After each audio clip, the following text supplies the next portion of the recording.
Hello dear students, solid state के previous lecture में हमने Bravais lattice, crystal structure, unit cells, various types of unit cells, इन सब की स्टडी कर ली थी। आपको ने बताया था कि एमॉर्फस और क्रिस्टलाइन सॉलिड में डिफरेंस क्या होते हैं, ठीक है ना। इसके अलावा 14 टाइप के ब्रेविस लैटिस, 7 टाइप की क्रिस्टल सिस्टम, उनके dimensions, I mean axes, interstitial angle, ये सारी बातें हमने कर ली थी। कौन कौन से ब्रेविस लैटिस होते हैं, कितने कितने ब्रेविस लैटिस होते हैं एक particular type of crystal system में, ये सारी बातें हमने प्रीवियस लेक्चर में कंप्लीट कर दी थी। साथ ही साथ हमने ये भी देखा था कि simple cubic BCC and FCC में जेड कितना होता है ना, पर्टिकुलर पॉइंट पे प्रेजेंट पार्टिकल का शेयर कितना होता है, इसके अलावा रेडियस एज लेंथ में रिलेशन क्या है। आज हम उसी में आगे शुरू करेंगे पैकिंग इन सॉलिड्स, ठीक है, packing in crystals, packing in crystals, right. देखिए क्रिस्टल्स में पैकिंग, वैसे तो ये क्रिस्टल्स की सभी पैकिंग 3 डायमेंशनल होती हैं, बट हम स्टेप वाइज स्टडी करेंगे 1 डायमेंशनल, 2 डायमेंशन में packing and then 3D packing. Technically solid की पैकिंग 3D ही होगी, but for understanding purpose I am telling you step wise 1D, 2D and 3D packing, है ना। तो packing in 1 dimension, packing in 1 dimension, ठीक।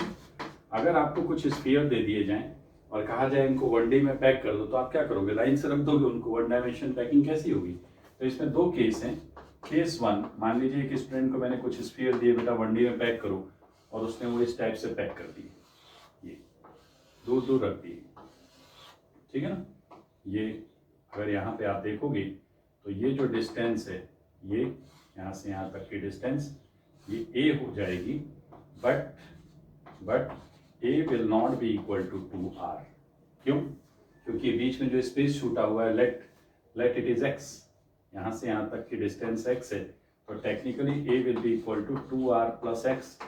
और ये एक गुड पैकिंग नहीं है। क्यों? बीच में गैप छोड़े, पैकिंग की बात की जा रही है, दूर दूर रख लिया आपने, तो it is not a good packing because it is poor packing in 1D, है ना, poor packing in 1D due to high potential energy. इसकी पोटेंशियल एनर्जी क्या होगी? ज़्यादा होगी, ठीक है ना। सिस्टम स्टेबल रखने के लिए पोटेंशियल एनर्जी कम चाहिए, तो फिर एक दूसरे स्टूडेंट से कहा गया भाई पैक करो, तो बेटर पैकिंग तो ये होगी ना बेटा कि स्फीयर को हम एक दूसरे से कांटेक्ट में रखें। ध्यान रखेंगे इक्वल साइज स्फीयर्स हैं, ठीक है। तो इस केस में आप देखोगे तो पोटेंशियल एनर्जी कम आएगी, और यहाँ एक बात और आपको दिख रही होगी, और वो क्या है, A इक्वल टू 2R है, A इक्वल टू 2R, ठीक है। तो better packing in 1D due to less potential energy, लिख लीजिए, ठीक है। तो ये 1D में हमने स्फीयर्स को पैक करना सीखा। अब second, packing in 2 dimension, 2D पे तो क्वेश्चंस भी आए हुए हैं, पैकिंग फ्रैक्शन निकालने के लिए 2D में क्वेश्चंस भी आए हुए हैं, ठीक। तो पैकिंग इन 2D अगर समझना है तो अब हम को 2 dimensional arrangement of particles show करना पड़ेगा, है ना। 2D में कैसे पार्टिकल्स पैक होते हैं, आइए देखते हैं। अगर मान लीजिए हमने आपको कहा कि 2D में पैक करो, तो फिर वही केस 1, पार्टिकल को कैसे कैसे रखा जा सकता है वो ध्यान से देखिएगा। एक पैकिंग का तरीका ये है, और आप देख के बताना कि क्या कौन सा पैकिंग बेटर मेथड दिख रही है आपको, ठीक है। ये 2 डायमेंशन में पैकिंग कितनी भी लेयर्स बना ली, 2D 3D तो तब आएगा जब 3rd लेयर ऊपर से पैक करोगे, ठीक है। तो ये 2D में मैंने पैकिंग बताई आपको। एक ये तरीका है, और एक दूसरा तरीका है, वो अभी हम देखेंगे। इसमें अगर आप देखो, ये तो तय है कि स्फीयर्स का सरफेस एरिया मिनिमम होता है, तो बीच में वॉइड आएगा ही। अगर हम इनके सेंटर्स को मिला दें तो देखो कैसी यूनिट सेल बनेगी 2D में। ये देखो, देख रहा है, स्क्वायर यूनिट सेल का टाइप कैसा हो जाएगा इसमें कैसी यूनिट सेल आ रही है बेटा, यूनिट सेल स्क्वायर प्लेनर, ठीक है, स्क्वायर प्लेनर यूनिट सेल आ रही है। अच्छा, इसमें देखो अपनी यूनिट सेल में ध्यान से देखो, तो क्या पूरा का पूरा पार्टिकल हमारी यूनिट सेल के अंदर है? आप कहेंगे नहीं सर, तो कितना है, केवल 1/4, देख रहा है कि नहीं, हर पार्टिकल का केवल 1/4 ही अपनी यूनिट सेल में है, ठीक।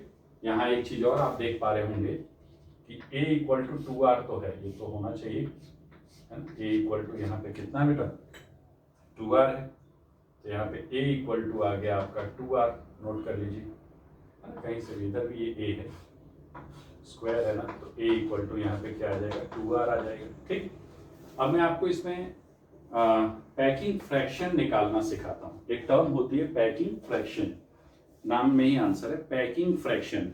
अगर हमारी यूनिट सेल स्क्वायर है तो उस पूरे स्क्वायर का कितना, अब 2D है तो एरिया की बात करें, 3D होता तो वॉल्यूम की बात करते हैं, इस स्क्वायर का कितना एरिया इन स्फीयर्स ने कवर किया हुआ है उसे हम कहते हैं पैकिंग फ्रैक्शन इन 2D।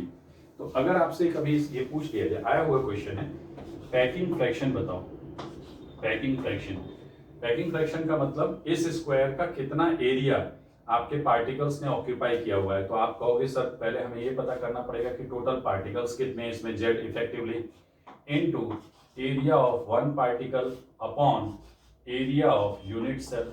यही अगर 3D में पैकिंग फ्रैक्शन निकालना होता तो आप एरिया की जगह वॉल्यूम लिखते। चलो अब जेड निकालना सिखाता हूँ, देखिए जेड कैसे निकलेगा बताओ। इसका शेयर कितना है इस पार्टिकल का, ये जो पार्टिकल आपको दिख रहा है ये, इसका अपनी यूनिट सेल में शेयर कितना है, केवल 1/4 ही तो है ना, तो 1/4, और टोटल आपको इस स्क्वायर में कितने स्फीयर दिखाए जा रहे हैं 4, यानी दिखने को 4 है, लेकिन इफेक्टिवली हमारे पास कितने हैं बेटा बोलो।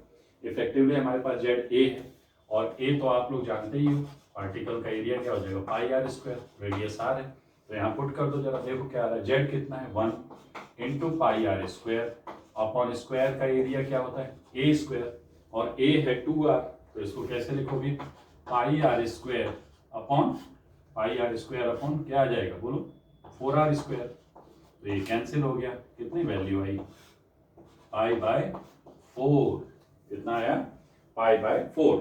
अगर परसेंटेज पैकिंग फ्रैक्शन कहें तो 100 से इंटू कर दो, सीधा सा लॉजिक है, 100 से इंटू कर दोगे तो परसेंटेज पैकिंग फ्रैक्शन आ जाएगा। ठीक है, नोट कर लीजिए इसको, जल्दी से नोट करो बेटा। आई होप आपको ये बात समझ में आ गई है, ठीक है ना।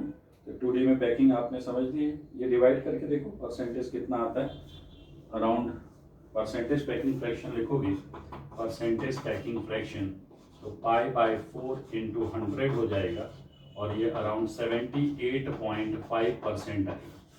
ये इतना मतलब एरिया, यूनिट सेल का इतना एरिया स्फीयर्स ने ऑक्यूपाई किया हुआ है बेटा, that much area has been occupied by the sphere.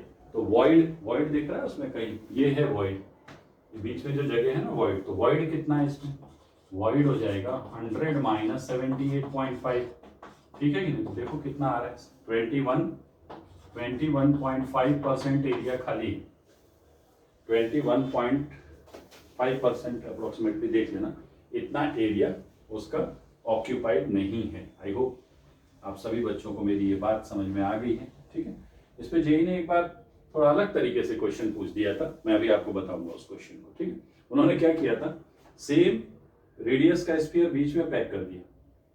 Calculation थोड़ी चेंज हो जाएगी, क्योंकि जब सेम रेडियस का स्फीयर बीच में पैक करेंगे तो ये चारों दूर हो जाए, तब a इक्वल टू 2r नहीं आएगा, समझ रहे हो, तब आएगा √2a इक्वल टू 4r।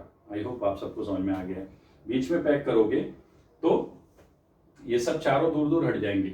अगर मैं सिर्फ इस पार्ट को लूं और बीच में स्फीयर आ जाएगा यहाँ पे, तो बीच वाले पार्ट को टच करेगा ना ये, तो ये √2a, ये a है, ये a है, तो ये √2a हो जाएगा, और √2a इक्वल टू 4r आ जाएगा, और उसका पैकिंग फ्रैक्शन हम निकाल के देखेंगे, है ना। आपको सरप्राइज होगा, नहीं होना चाहिए सरप्राइज, कि पैकिंग फ्रैक्शन इतना ही आता है। कारण जानते हो, जितना एरिया आप यहाँ ऑक्यूपाई करोगे उतना नेट एरिया इधर खाली हो जाएगा, और वैसे भी जब एक और स्फीयर आएगा तो उस स्फीयर को जब ये चारों स्फीयर टच कर रहे होंगे उन पॉइंट्स पे भी एरिया खाली होगा। स्फीयर को 100% पैक कभी नहीं कर सकते आप, ठीक है। आइए तो केस 2 देखते हैं। केस 2 में जो आपकी यूनिट सेल बनेगी, इसमें यूनिट सेल स्क्वायर प्लेनर बनी थी, अब केस 2 में जो यूनिट सेल है, यूनिट सेल वो हेक्सागोनल बनेगी। कैसे, और आप देख के बताना थ्योरेटिकली कि ये पैकिंग अच्छी है या जो मैं अब ड्रॉ करने जा रहा हूँ। देखिए मान लो आपसे कहा गया कि भाई पैकिंग करो, तो आपने एक बार ऐसे पैकिंग कर दी, एक स्टूडेंट कह रहा है सर नहीं ये पैकिंग मैं ऐसे पैक करूंगा, या आप ना पार्टिकल्स को खाली ऐसे मिक्स करके छोड़ दो तो देखो कैसे पैक होते हैं। ये देखो,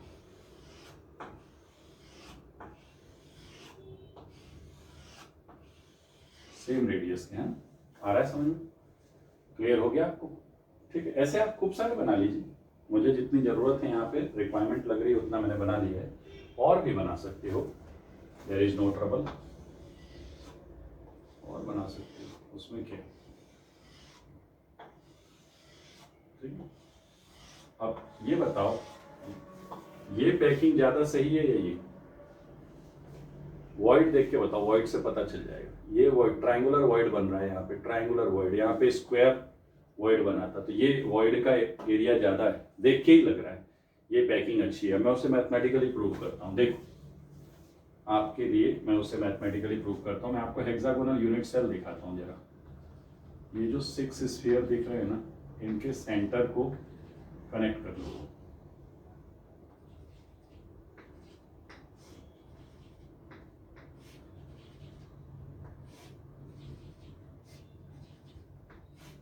समझ गए? ये है आपका, ये आपका यूनिट सेल हेक्सागोनल बन गया। अब देखिए ये पूरा पार्ट अपनी यूनिट सेल में नहीं आ रहा है, देखो कितना आ रहा है, 1/3 आ रहा है। अगर आप ध्यान से देख रहे होगे तो 1/3 पार्ट ही अपनी यूनिट सेल में है, बाकी जो 2/3 पार्ट है वो बाहर पड़ा हुआ है। लेकिन जो बीच वाला स्फीयर है वो पूरा का पूरा अपनी यूनिट सेल के अंदर ही है। बीच वाला स्फीयर, अगर मैं आपको इसको थोड़ा डार्क कर दूं, तो बीच वाला स्फीयर आपको दिख रहा होगा, ये पूरा स्फीयर अपने यूनिट सेल के अंदर ही है। क्या कहते हो? क्या ये डायग्राम समझ में आया आपको? चलिए पैकिंग फ्रैक्शन निकालते हैं। यहाँ भी आप देख सकते हो, यहाँ पे भी देखिए, सबसे मिनिमम पोटेंशियल एनर्जी का डायग्राम होगा, सबसे स्टेबल पैकिंग है। अगर आप कुछ पार्टिकल्स को ऐसे पैक करके किसी ग्लास में कुछ पार्टिकल्स डाल दो, है ना, आप देखो आयरन बॉल्स छोटी लेके डाल दो, इस टाइप से पैक हो जाएगा। यहाँ पे A = फिर 2R है। ठीक है बेटा, आई होप क्लियर हो गया होगा। जेड निकालना सीखो, जेड कितना आएगा देखो। इस ये वाला पार्टिकल जो आपको दिख रहे हैं, इसका केवल 1/3 शेयर है, और टोटल है 6 हेक्सागन के अंदर, प्लस इसका तो 100% शेयर 1 × 1, तो जेड कितना आ गया इसमें बेटा? 3 आ गया, right. Number of particles per unit cell 3 आ गए। अब इसका पैकिंग फ्रैक्शन कैसे निकालेंगे? Number of particles into area of particle upon area of one particle, तो ये total area of the particle हो गया, upon area of unit cell. ठीक है, तो जेड कितना है इसमें? 3 into area πr², Z into πr², right, upon area of unit cell. तो एरिया ऑफ यूनिट सेल आपको मैं बताऊं, हेक्सागन का एरिया कैसे निकालोगे? देखो, एक रेगुलर हेक्सागन 6 इक्विलेटरल ट्राइंगल से मिलकर बना हुआ है। क्या कहते हो? It is made up of 6 equilateral triangle. तो ये हो जाएगा 6 into area of 1 equilateral triangle √3/4, और क्या हो जाएगा? Side square. यही होता है, सिंपल। तो यहाँ से क्या आएगा? ये आ गया आपका 3 कैंसिल, ये आपका πr² अपॉन 2, ये यहाँ पे 2 आएगा, और फिर ये भी आपका कैंसिल होगा, ठीक है ना। तो ये आ गया आपका √3/2, और a कितना है? 2r, तो यानी 2r का स्क्वायर यानी 4r²। अब देखो ये r² कैंसिल, और ये कितना हो गया? 2 टाइम, तो ये कितना आ गया बेटा? π/2√3, π/2√3। सॉल्व करके देखो कितना आता है π/2√3। वहाँ कितना आया था? π/4। स्क्वायर में कितना आया था? π/4, उससे तो कम ही आएगा, है ना, डिनोमिनेटर उससे कम ही आएगा, मतलब पैकिंग यहाँ पे आपको ज़्यादा मिलेगी। देखो सॉल्व करके कितनी आती है, सॉल्व करके देखो। परसेंटेज पैकिंग फ्रैक्शन इसमें कितना आता है? तो percentage packing fraction approximately equal to 90.5% आएगा। यहाँ कितना था? 78.5%, यहाँ अप्रॉक्स 90.5। काफी पैकिंग बड़ी है कि नहीं? तो वॉइड छोटे हो जाएंगे, वॉइड का एरिया कम हो जाएगा। परसेंटेज वॉइड कितना आएगा यहाँ पे? रफली 99.5% ओनली। हालांकि 3D में ऐसी पैकिंग नहीं हो रही, तो 2D पैकिंग है ना। अगर एग्जामिनर कभी पूछ बैठे तो आपको निकालना आना चाहिए कि पैकिंग फ्रैक्शन हम कैसे कैलकुलेट करते हैं, सभी बच्चों को ये आना चाहिए। नोट कर लीजिए अच्छे से। क्लियर हुआ बच्चों? Is it okay? अब मैं आपको जेई में आया हुआ क्वेश्चन बताता हूं। पहले 2D में ही था वो, उसके बाद मैं आपको फिर 3D की पैकिंग पे ले चलता हूँ, राइट। सिंपल कैलकुलेशंस हैं इस चैप्टर के अंदर, और क्वेश्चंस अच्छे आ जाते हैं इसमें से, ठीक है ना। एक क्वेश्चन देखिए, find packing fraction of following unit cell. तो उसने क्या किया था, ये इस टाइप की यूनिट सेल दे दी थी। अभी जो मैंने कैलकुलेट कराया ना स्क्वायर यूनिट सेल, वैसा ही था, बस उसने बीच में एक स्फीयर ऐड करके इन सभी, मतलब उसने एक अच्छा गेम प्लान किया था। थोड़ा सा बच्चा दिमाग वाला हो तो फंसे ना। कैसे, इसका आपको निकालने को बोला गया। तो यहाँ आपको साफ साफ दिख रहा है कि a is not equal to 2r, मतलब अपनी कैलकुलेशन में आप ये वाला पार्ट यूज नहीं कर सकते हो। लेकिन आपको ये तो दिख रहा है, ये a है, ये a है, तो ये √2a है। √2a इक्वल टू कितना, ये रेडियस, ठीक है, रेडियस। तो यहाँ आपको दिख रहा है √2a इक्वल टू 4r। यहाँ टच करेगा उसी से तो इक्वेट करोगे, है कि ऐसा तो नहीं कर सकते ना कि यहाँ लिख के a इक्वल टू 2r या equal to 2r plus x लिखोगे, फिर x फाइंड करना पड़ेगा। अब चलो इसका पैकिंग फ्रैक्शन निकालते हैं। Packing fraction equal to z into area, 2D में है diagram, area upon area of particle upon area of unit cell. तो इसका z बताओ पहले, ये कितना पार्ट आपको दिख रहा है अंदर, ये बताएगा। ये आप सभी बच्चों को कितना पार्ट अंदर दिख रहा है अपनी यूनिट सेल में, ये कितना पार्ट दिख रहा है, बोलो। अपनी यूनिट सेल में ये कितना पार्ट आप सबको दिख रहा है, 1/4 दिख रहा है। आई होप आप सबको ये 1/4 पार्ट दिख रहा है। तो z हो जाएगा, पहले z निकालना सीखो, 1/4 इंटू 4, पहले भी यही था, लेकिन बीच वाला पार्टिकल तो पूरा है ना, तो 100% अपना ये 1 इंटू 1, ये शेयर होता है नंबर ऑफ पार्टिकल, ये शेयर होता है ये नंबर ऑफ पार्टिकल, तो z2 आ गया, z बढ़ गया है। लेकिन फिर भी पैकिंग फ्रैक्शन देखो कितना था, z2 into pi R square, z into pi R square upon ये क्या आ जाएगा, a स्क्वायर आएगा। तो यहां से 2 पाई आर स्क्वायर अपॉन a कितना है, 4r बाय √2, 4r बाय √2 का स्क्वायर, है ना, समझ गए कि नहीं, एरिया का स्क्वायर। तो ये यहां से हमने a का स्क्वायर कर लिया, ये आपका एरिया नहीं, एज लेंथ का स्क्वायर। तो क्या आ रहा है देखो जरा, 2 पाई आर स्क्वायर अपॉन ये क्या हो गया, 16r square upon 2, 16r square, तो ये कितना हुआ 8, और फिर इससे कैंसिल होके 4, और ये क्या देखो फिर वही π/4 आ गया। आप जरा 2D में स्क्वायर प्लेनर पैकिंग चेक करो, तो 2D में स्क्वायर प्लेनर पैकिंग चेक करो, आपको दिखेगा π/4 ही है, मतलब 78.5% पैक्ड है, रिमेनिंग वॉइड है। कारण क्या है, समझ में आता है आपको। मतलब अगर यहाँ पे अगर हम देखें तो भले ही एक स्फीयर हमने बीच में ऐड किया, लेकिन एरिया, ऑक्यूपाइड एरिया उतना ही है, बिकॉज आपको दिख रहा होगा इस यूनिट सेल और इस यूनिट सेल को केयरफुली देखो,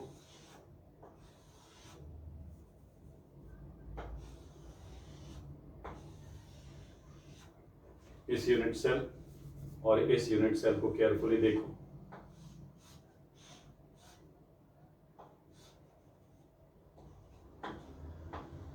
देख रहा है, यहां पे ये सब टच कर रहे हैं, ये वाला पार्ट खाली था, इसमें ये सब पार्ट खाली हो गए, ठीक है ना। तो जितना एरिया इसने कवर किया उतना एरिया बाकी स्पेस पे खाली हो गया। इसलिए अगर इसका इस यूनिट सेल का पैकिंग फ्रैक्शन x है और इस यूनिट सेल का पैकिंग फ्रैक्शन y है, तो आपको आंसर आएगा x इक्वल टू y। आपको मैंने प्रूव कर दिया है, ठीक है। आई होप ये बात आप सभी को समझ में आ गई होगी, राइट। अब अगर आपसे ये पूछा जाए कि जब हमने एक स्फीयर ये बीच में ट्रैप किया सपोज, तो कितना पार्ट यहाँ खाली हो गया है, ये पूछ ले। What fraction of edge is unoccupied when an sphere of same radius is trapped in this void. तो ये भी आप कैलकुलेट कर सकते हो, इजिली कैलकुलेट कर सकते हो, ठीक है।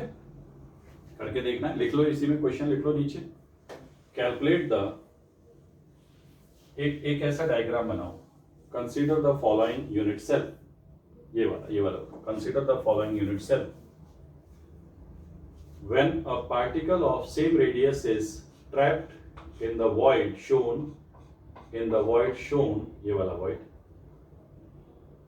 the unit cell is transformed into, ये लिखा हुआ है आपके सामने, transformed into, ये डायग्राम बना लो. find the percentage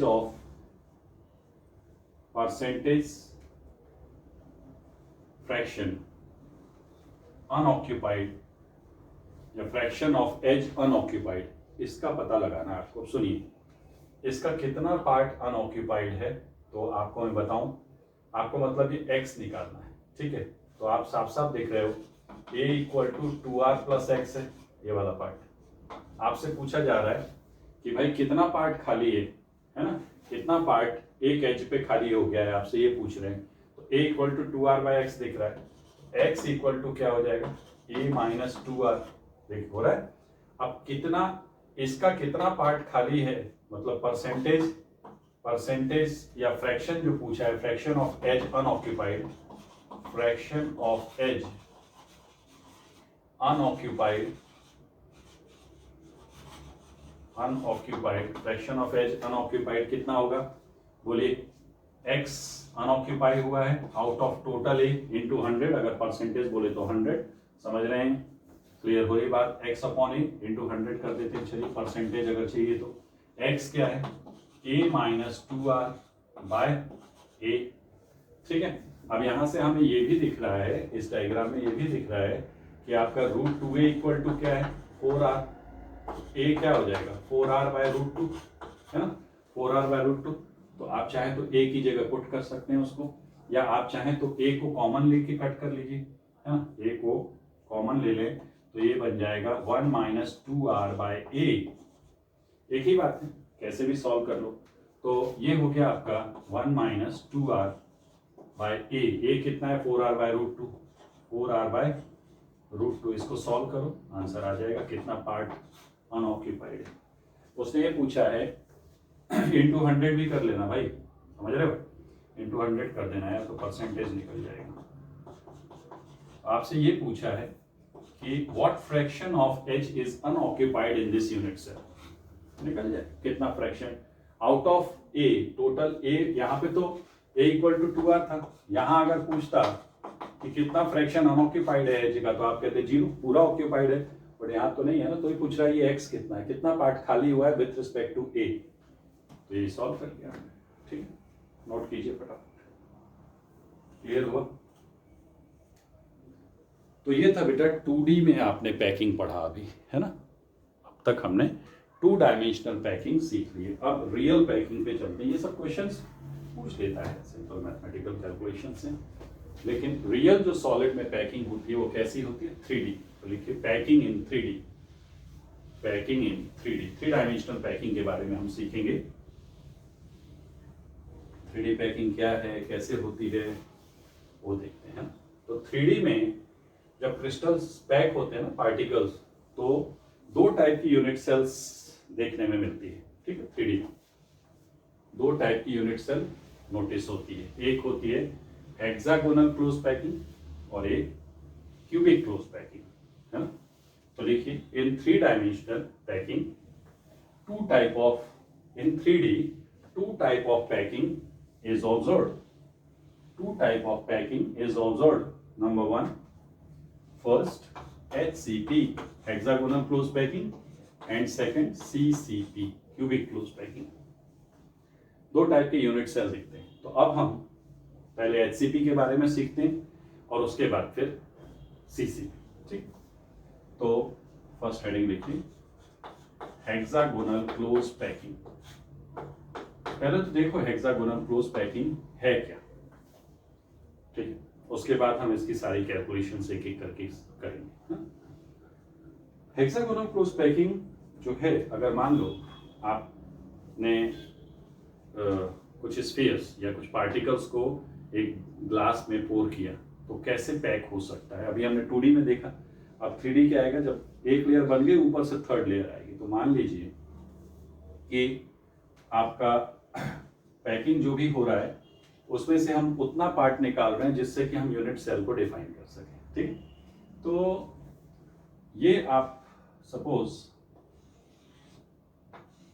ये एक 2D में हेक्सागोनल यूनिट सेल बना रहा हूं मैं। ध्यान रखें सभी पार्टिकल्स का साइज सेम है। ये 2D में मैंने एक हेक्सागोनल यूनिट सेल बना दी है, ठीक है, ऐसे ही रहता है। अब इसके ऊपर अगली लेयर आएगी तो ये जो वॉइड्स है ना, इन वॉइड्स के ऊपर पार्टिकल लाई करना शुरू करेंगे, ठीक है। तो मैंने उसमें से क्या किया, एक जितनी रिक्वायरमेंट है बेटा उतना ही पार्ट हम ले रहे हैं, ठीक है। हमने 3, ये 3 के ऊपर जब लाई करेगा तो ये पार्ट ले लिया। फिर आपको बताऊं मैं, जस्ट इसमें क्या होता है, इसके पॉइंट्स में आपको एक्सप्लेन कर दूंगा कि पहले डायग्राम बना लेंगे ना। ये भी पूरा 6 का ही पार्ट है, लेकिन स्ट्रक्चर में रिक्वायरमेंट नहीं है। ये दिख रहा है ना 3, आपको ये 1 2 3 वो वाला पार्ट बना दिया। होंगे यहाँ भी बहुत सारे पार्टिकल, ऐसे थोड़ी होंगे, वो तो हमने उस सेक्शन को निकाल लिया है जिसकी हमें जरूरत है। फिर 1 2 ये डिस्टेंस सेम रहेंगे इनके, ठीक है ना, इक्वी डिस्टेंस। एक्चुअली डिस्टेंस होता ही नहीं है, इसके ऊपर सेकंड उसके ऊपर थर्ड, ऐसे लिखता हूँ ये, ठीक है। फिर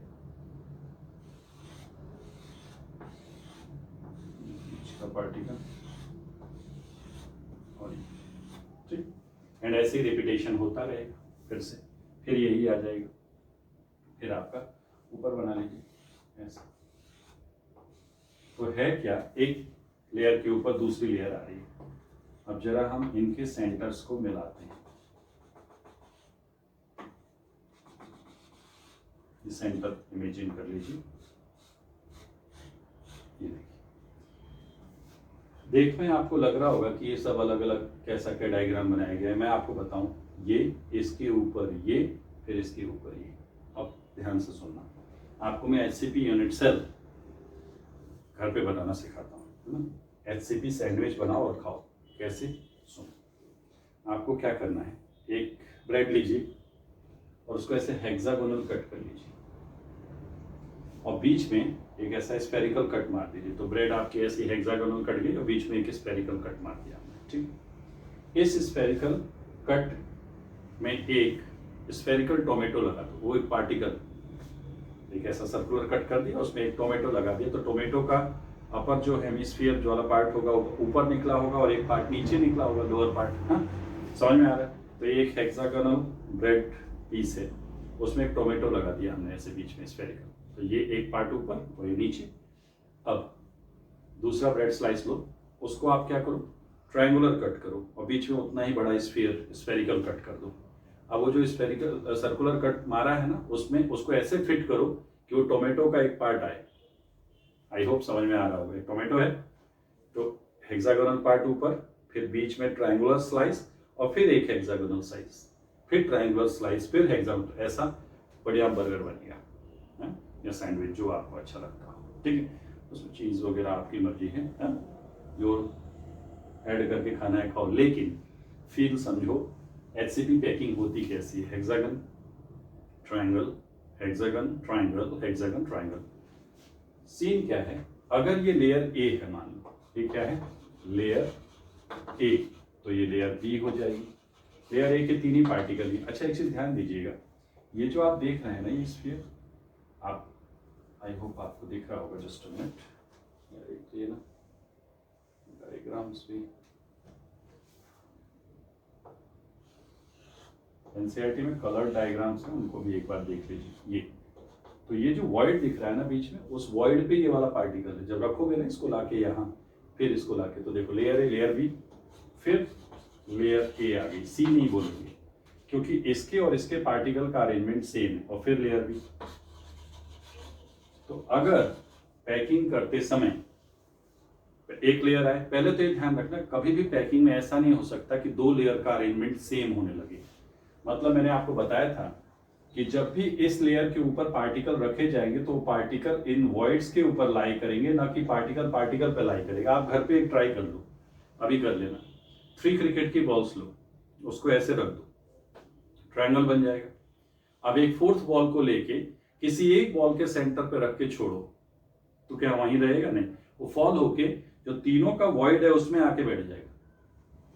तो कभी भी पैकिंग, कई बार एग्जामिनर पूछता है कि कौन सी पैकिंग पॉसिबल नहीं है, तो दो एक जैसी लेयर एक दूसरे के अगल बगल में नहीं आ सकते। ऐसा नहीं हो सकता ए बी बी फिर ए बी बी या सी सी या ए, दो एक जैसी लेयर कंसेक्यूटिव नहीं हो सकती। कंसेक्यूटिव लेयरिंग पॉसिबल नहीं है। उसका यही मतलब है कि हमने 4 बॉल लिए, ये मैं बता रहा था, ऐसे रख दिया, और जब 3 बॉल फोर्थ छोड़ोगे तो यहाँ इस वॉइड पे आके लाई करेगा। करके देख लो यार खुद ही। पोटेंशियल एनर्जी को मिनिमाइज करने के लिए, सिस्टम को स्टेबलाइज करने के लिए ऐसा ही अरेंजमेंट लेगा। ठीक है, ये डायग्राम आया समझ में? तो HCP हम कब कहते हैं, हेक्सागोनल क्लोज पैकिंग हम कब कहते हैं, जब थर्ड लेयर ना हो पैकिंग, मतलब ऐसा अरेंजमेंट हो कि जो थर्ड लेयर है उसका अरेंजमेंट फर्स्ट लेयर जैसा ही दिखे, मतलब पार्टिकल्स ऐसे ही होते, तो हम उसे क्या कहेंगे, हेक्सागोनल क्लोज पैकिंग स्ट्रक्चर। तो ये फर्स्ट पॉइंट हो गया। फर्स्ट पॉइंट में ए पॉइंट आप देखिए HCP में shown by A B test type packing A B type packing से रिप्रेजेंट करते हैं। ठीक है, सी नहीं होगा, थर्ड लेयर, मतलब जैसा फर्स्ट लेयर है वैसे ही सेकंड लेयर थर्ड लेयर नजर आएगा, तो उस लेयर ए ही कहेंगे। फिर रिपीट अगर चेंज होता तब लेयर सी कहते हैं ना। फर्स्ट पॉइंट हो गया। सेकंड पॉइंट में डायग्राम बना लीजिए। अब यहां से आपकी कैलकुलेशंस शुरू होंगी। ठीक है, ध्यान से कुछ पॉइंट्स मैं बता रहा हूं, उसको आपको अच्छे से देखना है, केयरफुली देखिए। आप पहले तो ये बताइए कि यहाँ a इक्वल टू 2r है कि नहीं? क्या a इक्वल टू 2r है बच्चों? यस, आपको हो गया है सर। एक कैलकुलेशन मैं सिखा देता हूँ। मैथमेटिकली जब आप ये कैलकुलेट करोगे, जो सैंडविच बनाई है ना, जो अभी सिखाई, तो उसकी हाइट निकालनी होती है। तो ट्रिग्नोमेट्री से जब हम इस हाइट को सॉल्व करते हैं, ये जो हाइट है जब आप इसको सॉल्व करोगे, ये वाला पॉइंट तक तो ये h/2 है, इस पॉइंट से नीचे तक ये h/2 है, और ये पूरा यहाँ से यहाँ तक का डिस्टेंस क्या है, यहाँ से यहाँ तक का डिस्टेंस क्या है, h है। Are you getting my point और नॉट? समझ रहे हैं? तो ये जब कैलकुलेट करते हैं हम by calculations, we get h equal to height जो आता है वो आता है √2/3, है ना, इंटू 4r। मैथ्स वाले बच्चे ट्राई कर सकते हैं, अगर वो इमेजिन कर पा रहे हैं कि ये क्या, इस बीच में गैप नहीं है, ये सिर्फ प्रेजेंटेशन है। जो मैंने सैंडविच बताया ना आपको, उससे आप थिंक कीजिए, ट्रिग्नोमेट्री अप्लाई कीजिए, आपको समझ में आ जाएगा कि हाइट कितनी है ट्रायंगल पे। तो हाइट आती है √2/3 इंटू 4r। ठीक है, आओ चलो अब इसमें आपको हेक्सागोनल क्लोज पैकिंग में कुछ बातें और सिखाऊंगा जरा। और वो क्या है, सेकंड पॉइंट में हमने डायग्राम बना लिया। थर्ड पॉइंट देखिए, अगर आपसे कोई पूछे कि इस, अब 3D है ना, तो वॉल्यूम क्या होगा, तो वॉल्यूम ऑफ यूनिट सेल निकालना सिखाता हूँ मैं आपको। जेईई एडवांस में आई थिंक 2008 में पूरा पैसेज आया हुआ है 12 मार्क्स का, उसमें वॉल्यूम पूछा गया है ना, पर यूनिट सेल पार्टिकल पूछे गए हैं कितने, वो मैं सब सिखाता हूँ आपको निकालना। सेम क्वेश्चन आईआईटी जब सब्जेक्टिव होता था तो 2000 के पहले रफली 1995 में सब्जेक्टिव क्वेश्चन आया था, बड़ा सा क्वेश्चन, उसी को इन्हें फिर 2008-9 के आसपास एक बार देख लीजिएगा, पैसेज बना के भेजा। वॉल्यूम कैसे आएगा, area of unit cell into height. Area कितना आएगा, तो ये इसका एरिया कैसे निकालोगे, हेक्सागन का एरिया कैसे निकालते हैं, 6 इक्विलैटरल ट्रायंगल है कि नहीं, अभी तो सिखाया था। तो इसमें आ जाएगा 6 इंटू √3/4 है ना, इंटू a², ये आएगा एरिया, इंटू हाइट कितना है √2/3 इंटू 4r। इसको सॉल्व करोगे, a क्या है 2r, तो यहां से हो जाएगा 6√3/4 इंटू a क्या है बेटा 2r, तो a की जगह वो 2r पेस्ट करोगे तो 4r² इंटू √2/3 इंटू 4r हो जाएगा क्या। तो ये देखो, ये कैंसिल हो गया 4, और कुछ कैंसिल हो रहा है, देखो ध्यान से, और कुछ कैंसिल हो रहा है क्या, तो 6 इंटू 4 कितना आ गया 24, √2 ये √3 और √3 ये गया 24 √2 r² इंटू r3, ये वॉल्यूम होता है HCP यूनिट सेल का। This is the volume of HCP unit cell. ठीक है बेटा, तो हाइट आपने देख ली कितनी है, हाइट के बाद आपने देख लिया कि वॉल्यूम ऑफ यूनिट सेल कितना है, 24√2r³। ठीक है, अब हम इसमें सीखेंगे नेक्स्ट पॉइंट, पैकिंग फ्रैक्शन निकालना। ठीक है, तो HCP का पैकिंग फ्रैक्शन देखो, पैकिंग फ्रैक्शन, HCP का पैकिंग फ्रैक्शन जब आप निकालोगे तो पैकिंग फ्रैक्शन ऑफ 3D है, मतलब टोटल वॉल्यूम का कितना पार्ट ऑक्यूपाइड है। ठीक है, तो packing fraction number of particles per unit cell multiplied by volume of particle upon volume of unit cell. ठीक है, तो यहां से Z कितना आएगा, पहले तो Z निकालना सीखना पड़ेगा, number of particles per unit cell निकालना सीखो पहले। तो Z मैं सिखाता हूं आपको, सुनो देखो ध्यान से, ये आप देखो पहले इस लेयर का निकालते हैं, ये तीनों तो ठीक बीच में है दोनों हेक्सागन के, तो ये तो 100% आएगा, लेकिन ये 6 का सोचो, एक हेक्सागन है, मैंने हेक्सागन में आपको बताया भी था कि कितना पार्ट आपके पास, वैसे तो दिख रहा है 1/3 आता है ना, 1/3 है ना, लेकिन उससे तो हम क्या निकाल पाएंगे, वॉल्यूम निकालने में हेल्प करेगा, वो तो हमने फाइंड कर लिया, हमें Z चाहिए, number of particles per unit cell. Okay, तो ये कितना शेयर कंट्रीब्यूशन कर रहा है, 1/3 कर रहा है ना, तो 1/3 देखना Z कैसे निकलेगा, 1/3, 1/3 कंट्रीब्यूशन है एक यूनिट सेल में, और वो है कितने, 6 यहाँ पे और 6 यहाँ पे, पूरा मिला के HCP यूनिट सेल, तो 6 and 6 कितना हो गया, 12। ठीक है, ये आया 1/3 अपनी यूनिट सेल में। अच्छा, उसके बाद ये जो है, ये अंदर वाला स्फीयर, ये अगर हेक्सागन रखोगे जो टोमेटो वाला पार्ट था, तो आधा पार्ट तो अंदर गया, आधा बाहर निकला हुआ, ये फेस है, हेक्सागन का फेस है, तो फेस पे जो पार्टिकल होता है वो आधा अपना होता है, आधा दूसरे रूम का होता है, तो ये कंट्रीब्यूशन कितना आएगा, 1/2 into 2, दो है ना, एक यहाँ ऊपर एक यहाँ नीचे। जो टमाटर आपने लगाया था टोमेटो, उसका आधा जो पार्ट है वो तो आपकी सैंडविच में गया, आधा बाहर निकला हुआ है, वो अपना थोड़ी ऊपर जब और ब्रेड स्लाइस लगाओगे उसमें जाएगा, उस यूनिट सेल में। ठीक है, प्लस ये 3 पूरे अपने पास हैं। ठीक है, तो देखो बेटा कितना आ रहा है, Z 3 4 4 + 1 कितना हो गया, 4 1 और ये 3। ठीक है ना, कहीं एरर हो रहा है तो चेक कर लीजिए जरा, Z प्रॉपरली लगाओ बेटा, देखो कितना आ रहा है Z, प्रॉपर वे में इसको सॉल्व करो। Z की वैल्यू आपको प्रॉपर निकालनी है और उसके बाद उसको पुट कर देना, देयर इज नथिंग। ठीक है, Z चेक कीजिए इसका कितना है,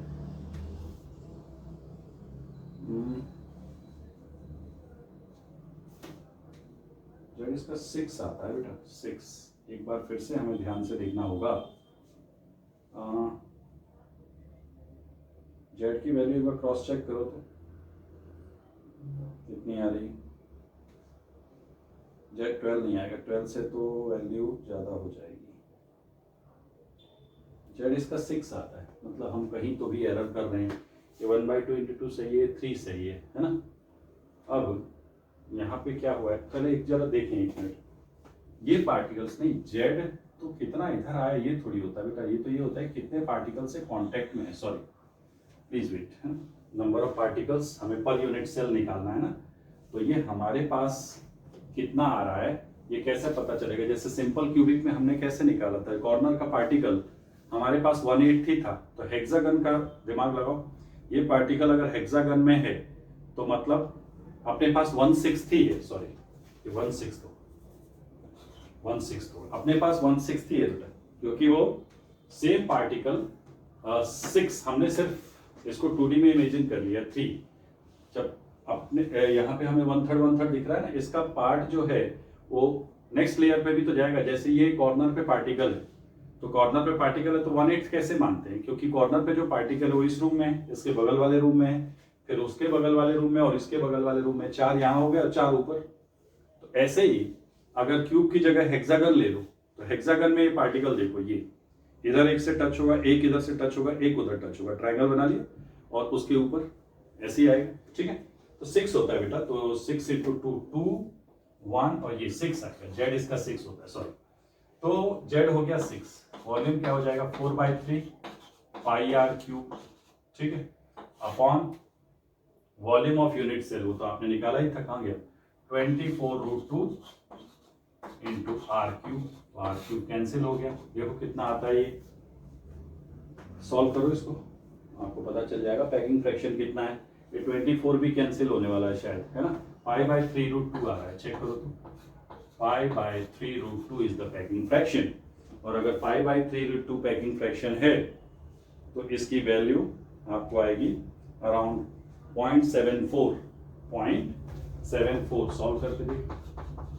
तो परसेंटेज पैकिंग फ्रैक्शन कितना आएगा, देखो परसेंटेज पैकिंग फ्रैक्शन 74%, इसी के नीचे लिख लीजिए, नहीं तो परसेंटेज पैकिंग फ्रैक्शन कितना आएगा, परसेंटेज पैकिंग फ्रैक्शन आएगा 74%। 3D में ये हाईएस्ट पैकिंग है, 3 डायमेंशन में ये हाईएस्ट पैकिंग है, परसेंटेज पैकिंग फ्रैक्शन 74%। तो परसेंटेज वॉइड 100 माइनस 74 यानी 26%, ठीक है, आ गया समझ में। चलिए अब यहां से हमने ये पैकिंग फ्रैक्शन भी निकाल लिया, ये भी निकाल लिया, जेड निकाल लिया, पर यूनिट सेल पार्टिकल 6। वैसे भी अगर ये कैलकुलेशन में परेशानी हो तो यार हेक्सागोन है, ऐसे ही याद रखो, हेक्सागन, हेक्सा यानी 6, तो एचसीपी में पर यूनिट सेल कितने पार्टिकल है 6, दैट्स इट, है ना, ज्यादा टेंशन नहीं ले रहा है।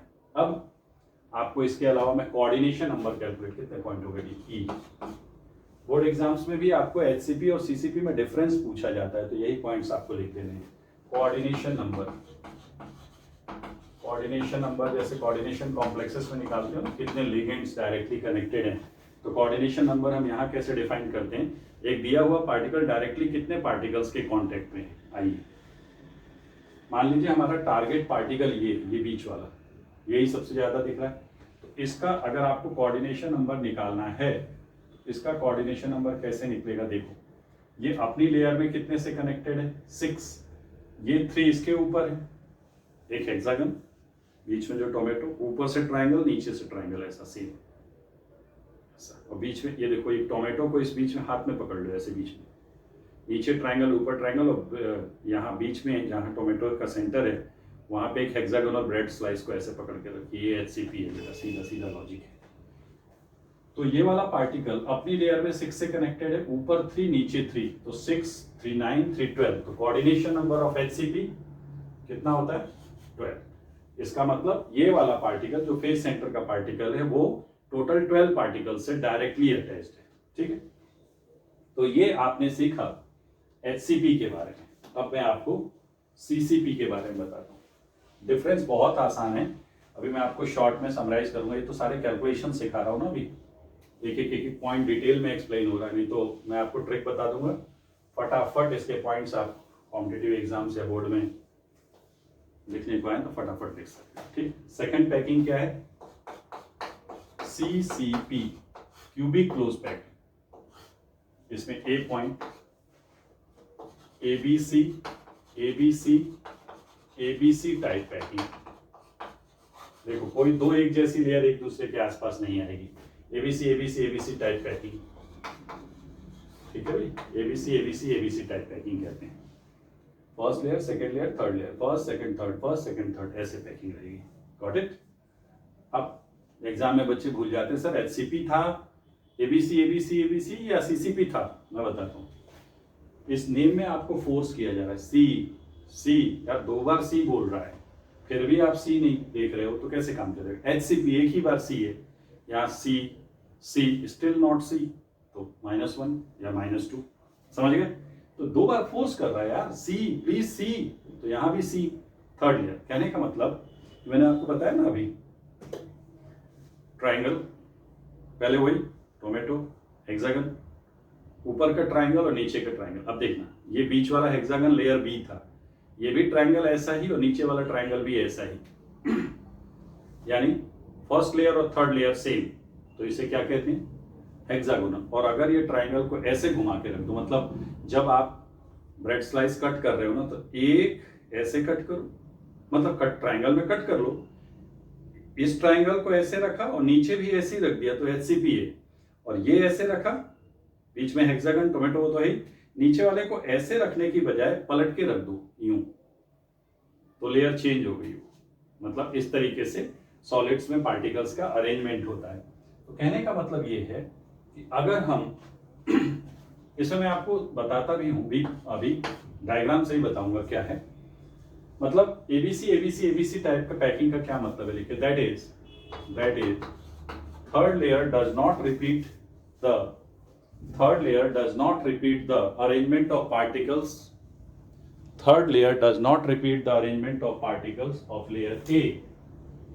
Third layer does not repeat the arrangement of particles of layer A, and therefore called layer C. Next point लिखिए, CCP has cubic close packed structure has FCC unit cell. FCC unit cell आपको मैंने बताया था cubic packing में 3 type की unit cell होती है, simple cubic, body centred cubic and face centred cubic. तो तीनों में से ये वाला यूनिट सेल होता है सीसीपी में। मैं डायग्राम से आपको लेयर समझाता हूं, देखो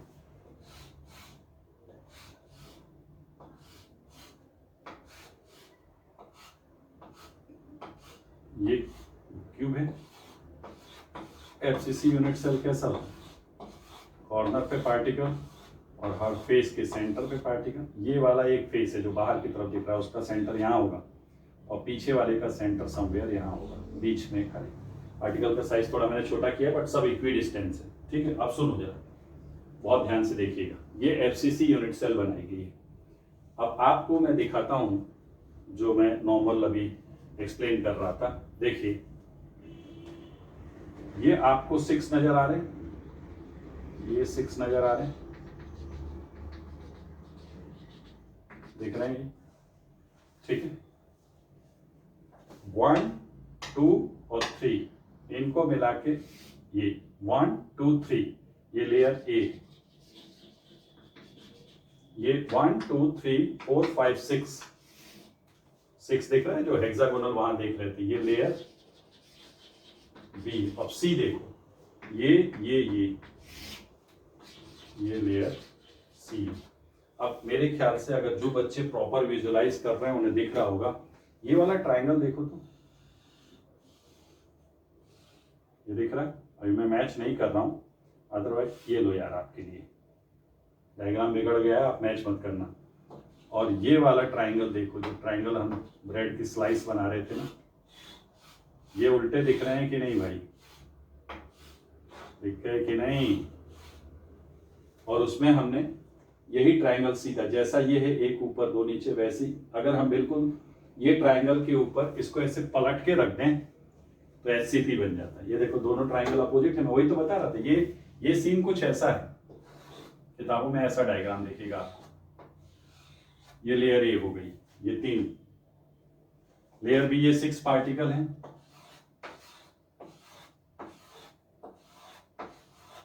ये लेयर बी हो गई। और लेयर सी उल्टी है, देखो लेयर सी ऐसी, ये लेयर सी। अब जरा एचसीपी का लेयर सी देखो, लेयर सी था ही नहीं, तो ये लेयर ए है, ये लेयर बी है और ये लेयर सी है। समझिए, बुक्स में ये डायग्राम के बजाय ये दिया रहता, समझ में नहीं आता सर एचसीपी, ये सीसीपी क्यूब कहाँ दिख रहा है इसमें, ये यहाँ तो दिख भी रहा है। चलिए बी पॉइंट हो गया, सी लिखिए सी। अब आपको जेड निकालना सिखाता हूँ, number of particles per unit cell in CCP. Corner cube है ना, कॉर्नर पे 1/8 share into 8 plus face centre half into 6, ये सिखाया था पिछले लेक्चर में। जेड पता ही सभी को 4 होता है। इसके अलावा एफसीसी में आप सबको पता है, एफसीसी में सभी बच्चों को मालूम होना चाहिए कि √2a = 4r होता है, ये भी बता चुका हूँ, निकाल लो यार, ठीक है। प्रीवियस लेक्चर में हमने देखा था। इसका अगर पैकिंग फ्रैक्शन निकालने जाएंगे तो z into volume of particle upon volume of unit cell, तो z कितना है इसका बताओ, इसका z 4 है। एचसीपी का z 6 होता है, z चेंज है, वो हेक्सागोनल नाम उसी से याद रखिए, हेक्सागोनल है तो z 6 4, और ये 4/3 πr³ अपॉन क्यूब, ये आपका क्यूब का volume a³।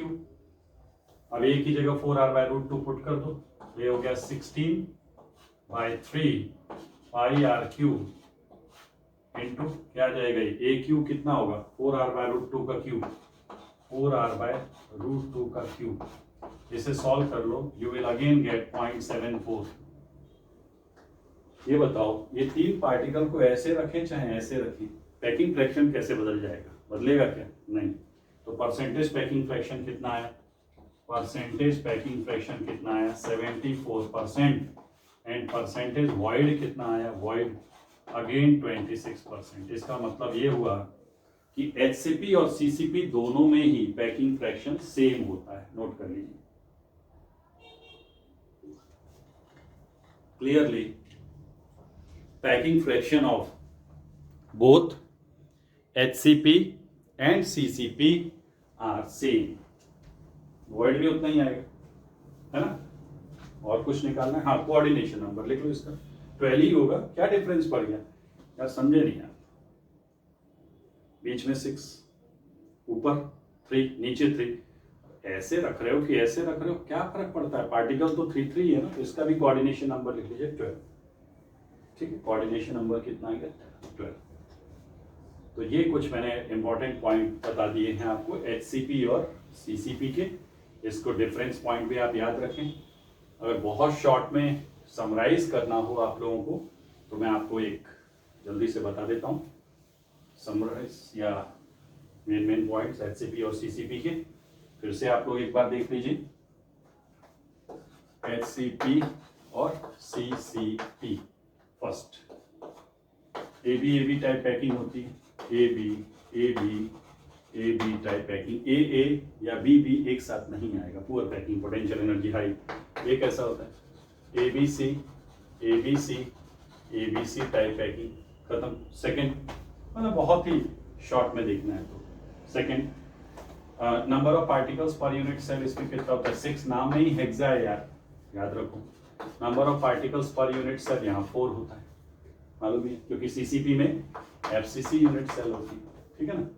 Third coordination number, इसका भी 12, इसका भी कोऑर्डिनेशन नंबर, दोनों का 12। पैकिंग फ्रैक्शन, इसका भी 74% और इसका भी पैकिंग फ्रैक्शन 74%। कमाल है ना, Z6 है, यहाँ 4 है, पार्टिकल कम ज्यादा है, पैकिंग फ्रैक्शन सेम आ रहा है वॉल्यूम में वेरिएशन की वजह से। फिफ्थ परसेंटेज वॉइड 26%, इसमें भी परसेंटेज वॉइड, इसका भी परसेंटेज वॉइड 26%। लो भाई ये भी सेम। और बताओ जेड देख लिया, नंबर ऑफ पार्टिकल्स पर यूनिट्स, हाँ इसका वॉल्यूम कितना होता है, वॉल्यूम ऑफ यूनिट सेल ये अलग आता है, ये कितना निकाला था हमने 24√2 r³, याद रखो फॉर्मूला, ये एग्जाम में डिराइव करने मत बैठ जाना। वॉल्यूम ऑफ यूनिट सेल ये तो आसान है आपका, A³ होता है, A³, और यहाँ पे A क्या होता है, A आपको मालूम है, A और इसमें क्या रिलेशन बताया था मैंने आपको, बोलो, फेस सेंटर्ड है ना, तो √2A = 4r बताया था बेटा, ठीक है कि नहीं। तो A मतलब 4r/√2 का क्यूब, 4r/√2 का क्यूब, तो ये हो गया 64r³/2√2, ठीक है। तो ये कितना हो जाएगा 32r³/√2, 32r³, यही आएगा क्या, देख लो 32r³, और इसको सिंप्लीफाई करना है तो √2/√2 कर दीजिए, है ना। तो ये 2 यानी ये आ जाएगा 16√2r³। उसका वॉल्यूम देखो ज्यादा है, वॉल्यूम ज्यादा है, इसका वॉल्यूम कम है, वो 24√2r³ है।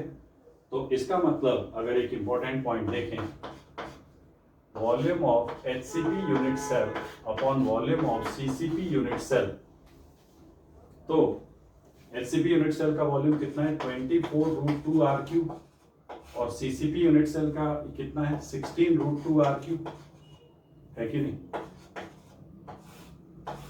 24/16 यानी 4 से, है ना, 8 3 24 × 3/2, मतलब HCP का वॉल्यूम ज्यादा है। यही कारण देखो HCP का वॉल्यूम कितना टाइम ज्यादा है, 3/2 टाइम ज्यादा है, और HCP का जेड भी इससे 3/2 टाइम ज्यादा है। मैं क्या प्रूव करने की कोशिश कर रहा हूं, क्या समझा?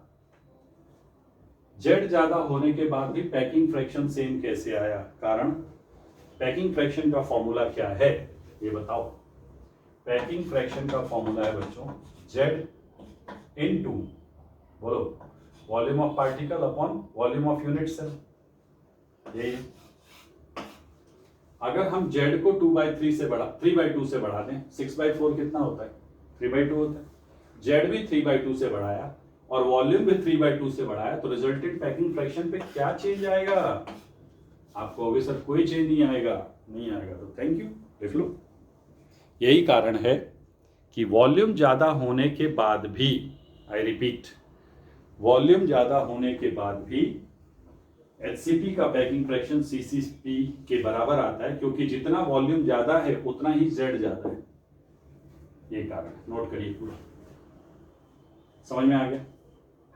ठीक है, तो ये आपने देख लिया बेटा HCP और CCP का पैकिंग फ्रैक्शन। अब मैं जरा आपको CCP में FCC तो बता ही दिया, अब जरा फटाफट पैकिंग फ्रैक्शन सिंपल क्यूबिक और BCC का भी बता दूं। देखो हेडिंग देखिए, पैकिंग फ्रैक्शन ऑफ, यहाँ पे आपने लिख लिया वॉल्यूम ऑफ HCP 3/2, और ऐसे ही एक पॉइंट लिख देना Z ऑफ HCP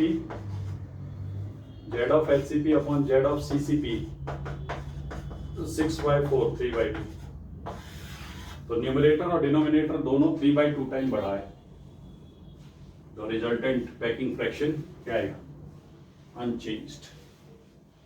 आ सकता है ये क्वेश्चन। चलिए आगे बढ़े, हेडिंग लिखिए packing fraction of simple cubic and BCC unit cell. FCC यही है, CCP को ही FCC कहते हैं। तो packing fraction in simple cubic, पहले ले लेते हैं simple cubic unit cell. Simple cubic क्या होता है?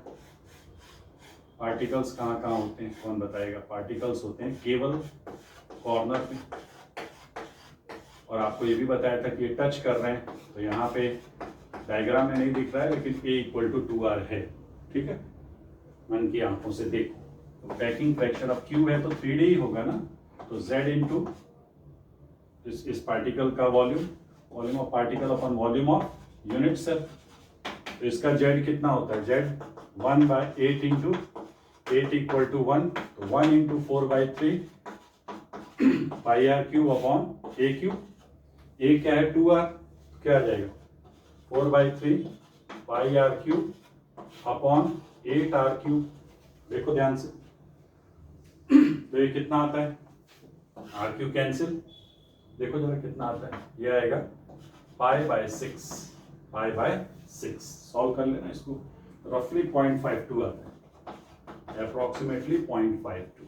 मतलब percentage packing fraction simple cubic का कितना है? 52%। तो वॉइड कितना है? 48%। बेकार पे क्यूबिक में सबसे ज्यादा पैकिंग फ्रैक्शन होता है 74%, वो होता है FCC में, जिसे हमने अभी CCP के नाम पे कैलकुलेट किया था। अब एक और देख लो, BCC। BCC क्या होता है? BCC में पार्टिकल्स कहाँ कहाँ होंगे बताओ? नेम में ही आंसर है, कॉर्नर पे तो रहना ही पड़ेगा, कॉर्नर एंड बोलो सेंटर ऑफ यूनिट सेल। ये टच कर रहा होता है, √3a = 4R होता है, आप सबको पता है। Z कितना है इसका? Z 1/8 इंटू 8 प्लस 1 इंटू 1 2, और number of particles per unit cell 2 है, और ये भी पता है 4R = √3a। Body diagonal of the cube, body diagonal of the cube कितना होता है? √3a। तो ये हो गया बेटा, आप सॉल्व कर लो, पैकिंग फ्रैक्शन निकाल लो। पैकिंग फ्रैक्शन = Z, इसका Z कितना है? 2 into 4/3 πr³ upon A³, A की जगह 4R/√3 का क्यूब निकाल के सॉल्व करो। जब सॉल्व करोगे तो ये अप्रोक्सीमेटली 0.68 आता है। तो therefore percentage packing fraction 68% and percentage void बताइए। परसेंटेज वॉइड होगा इसमें 32%। तो कहने का मतलब, अगर मैं आपको क्यूबिक सिस्टम को समराइज करवाऊं, क्यूबिक सिस्टम को समराइज करें हम, सिस्टम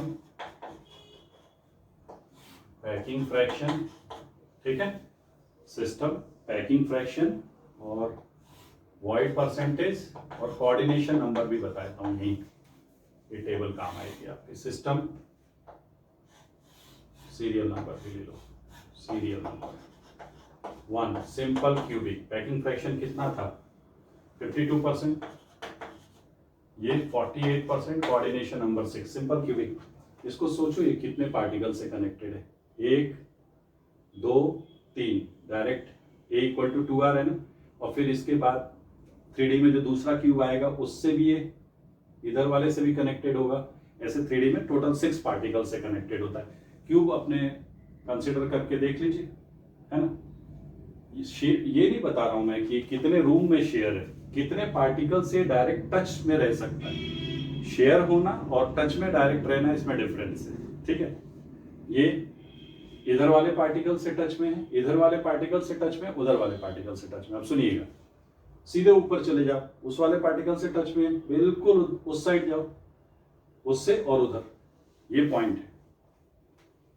इधर का पार्टिकल टच कर रहा है, इधर का पार्टिकल टच कर रहा है, ठीक है ना।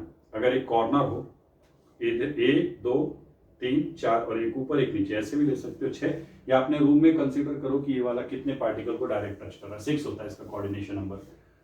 बॉडी सेंटर्ड क्यूबिक कितना पैकिंग फ्रैक्शन था 68%, 32% और इसका 8 होता है। ये वाला पार्टिकल कितने पार्टिकल्स को टच कर रहा है, 8, all 8 are touching this particle, ठीक है।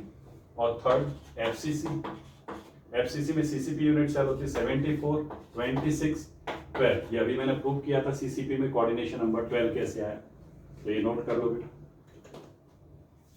नोट कर लीजिए, अच्छे से नोट करो और नीचे नोट लिख देना।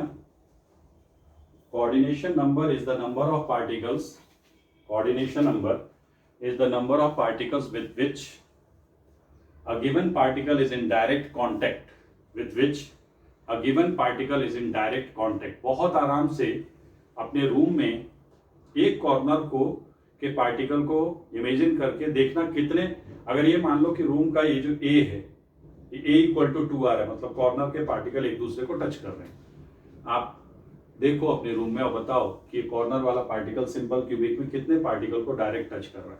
बहुत आराम से निकल जाएगा, ठीक है, बहुत आराम से। आपको 4 तो उसी प्लेन में दिख रहे होंगे,